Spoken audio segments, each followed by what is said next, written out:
Hello everyone, Ryan here. So, I wanted to do something where I just talk a little bit about some favorite books that I read during 2017. By which I mean my favorites from 2017.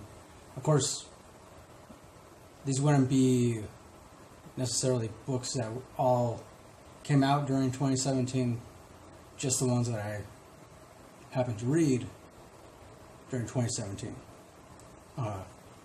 So I decided to pick 5. I considered doing 10, but I wanted to keep this as short and concise as possible.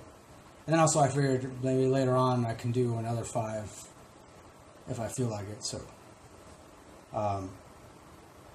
number 5 is The Subtle Art of Not Giving a Fuck by Mark Manson. I read the ebook version of this. This is classified as a self-help book, but technically it's more like a self-aware kind of thing.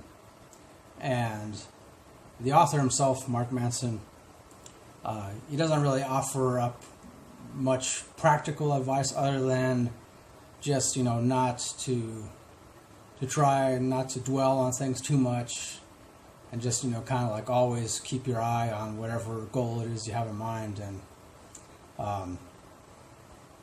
although, of course, he has his own way of putting it, he uses a lot of swear words, obviously. But I think that's mostly just so that he can make sure that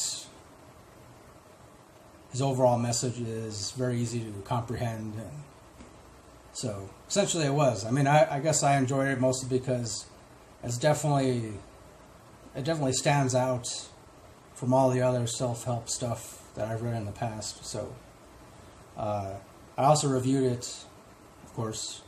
If you want to check out my review of it, I'll provide a link to it down below. Number 4, Every Exquisite Thing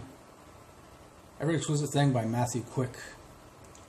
This is classified as a YA novel, young adult kind of novel. Main character is Nanette, and she becomes obsessed with this one book called Bubblegum Reaper, and which is a really short book, and it's also kind of obscure, but it somehow speaks to her, and she finds out where the author lives. She ends up befriending the author and hanging out with him on a regular basis. I don't say any more than that because I did review it too, so I'll provide a link to it where you can check it out. But to me, this stood out from most YA novels because of the fact that it's also very philosophical. Definitely made me think about different things that pertain to reality and existence and society. So definitely check out my review of it if you're interested. Number 3, 10 Miles One Way by Patrick Downs. This is one I read not too long ago. And I liked it because this one is also a YA novel, but again, for me, it stands out because it's more character-driven than plot-driven. Mostly it's just these two characters, Q and Ness.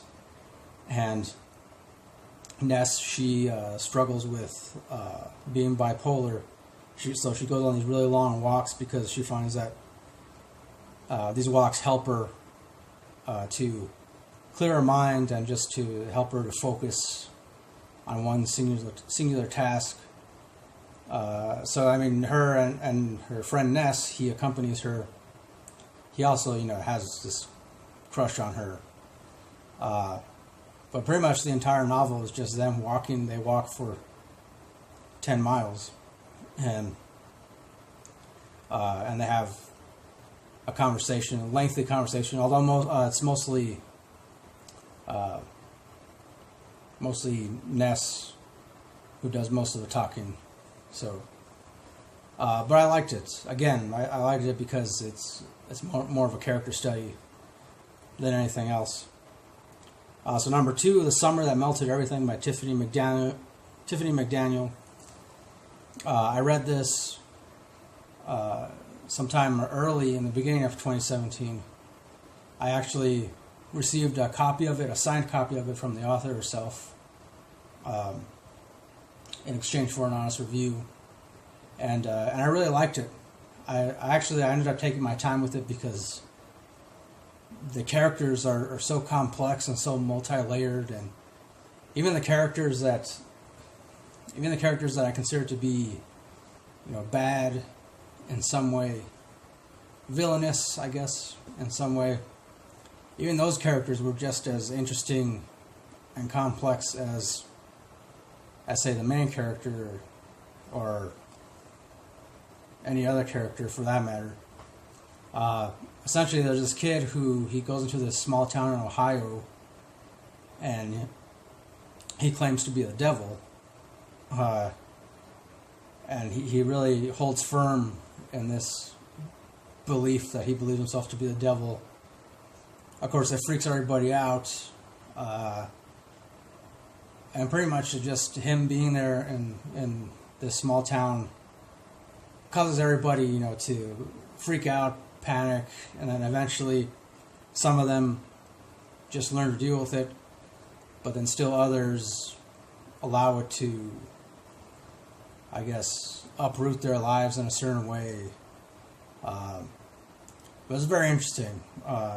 Even though, it's been a while since I read it, because I read it at the beginning of 2017, but definitely, for me, it definitely stands out as one of the best young adult novels that I've read so far. So if you want to check out my review of it, I'll provide that link down below too. So yeah, that's number 2.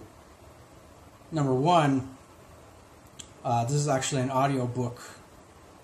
I listened to the audiobook version of The Hate You Give by Angie Thomas, and this one too is classified as a YA novel, but it stands out. Again, it's another one that stands out to me because it deals with a lot of important issues as far as when it comes to race relations, prejudice, stereotypes. You could even say the inefficiencies of certain government agencies. And yeah, while there is, in the beginning, it does have that typical kind of YA thing, and there are moments scattered throughout in which, it reminds you of like so many other YA novels. But really it's not. I also reviewed this. I'll provide a link where you can check out my complete review of it. But I definitely, this is one that I do recommend everybody read at least once. Also, I believe there's a movie adaptation in the works. I don't know exactly when it's due to be released in theaters, but I hope they do this novel justice with the movie adaptation, because I feel like if they do it right, if they do it the right way, and if they don't cut out too many of the details, I feel like it could definitely wind up being one of those movies that people will remember. It'll be one of those movies that people will talk about for years and years and years, many years to come. That's what I feel. Obviously, I know not everybody's going to feel the same way, but yeah. So that's it for as far as 5 books I read. That includes 1 audiobook, also 1 ebook.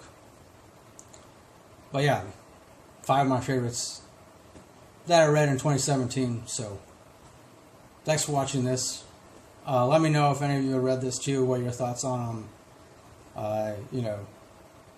Also, if you want to, let me know what some of your favorites are.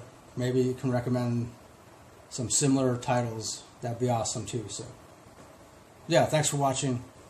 And as always, till next time, don't forget, keep it real, keep on rocking, and peace.